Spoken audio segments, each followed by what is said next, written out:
A root cause of both male and female homosexuality is the unfulfilled childhood desire for a genuine, loving connection with the same gender parent. During puberty and into adulthood, this previously platonic, unfulfilled childhood desire becomes sexualized. There are various reasons for a lack of loving connection between a child and their same-sex parent, ranging from physical or sexual abuse to emotional distance or a lack of physical affection and more. This lack of loving connection between a child and a parent often causes deep father wounds or mother wounds in the psyches of children. And just as it is very common for male homosexuality to stem from a sexualization of childhood father wounds, it is also very common for lesbianism to stem from a sexualization of childhood mother wounds. For many homosexual males, their childhood daddy issues become sexualized during puberty, while for many lesbians, their childhood mommy issues become sexualized during puberty. Male homosexuals nearly always, if not always, have bad fathers, and lesbians nearly always, if not always, have bad mothers. Homosexuality is the sexualization of gender trauma. Gender trauma to a child's core sense of gender often occurs when there is an unhealthy and/or hurtful relationship with the same gender parent, which prevents the child from developing a healthy gender identity and healthy heterosexuality. Dr. Elaine Siegel was a very liberal pro-homosexuality psychoanalyst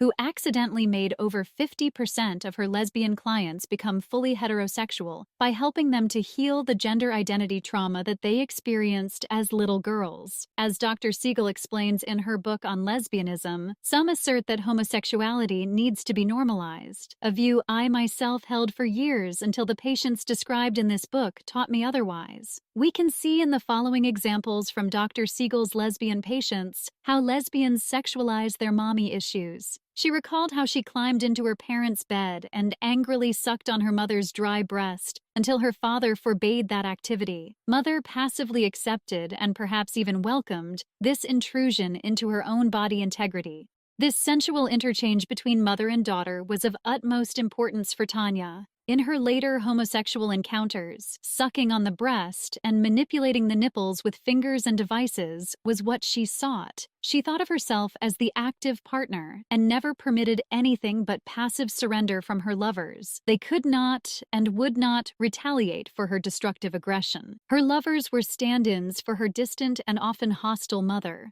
As we can see, when it comes to the mothers of lesbians, there can be an undertone of incest in their relationships with their daughters. Of another lesbian patient, Dr. Siegel says, Cecilia was seeking the recreation of a mother-child relationship. She played the masochistically passive role of a helpless infant whose very breath of life depends on its mother. In this case, a sadistically controlling mother. In the sadomasochistic relationship to her partner, Cecilia reenacted the unfulfilled dependency she had felt on her mother, a dependency that had become sexualized. As we can see, there exists in these individuals a fixation on, with the tendency to regression to, the earliest mother-child relationship. As a former lesbian who is now a therapist helping lesbians heal from lesbianism explains, one client who recognized that her lesbian relationships reenacted her need for maternal love explained to me, when I meet a woman that I feel drawn to, it is as if a place inside me is saying, "Will you be my mommy?" It is a compelling and powerful feeling and a helpless one.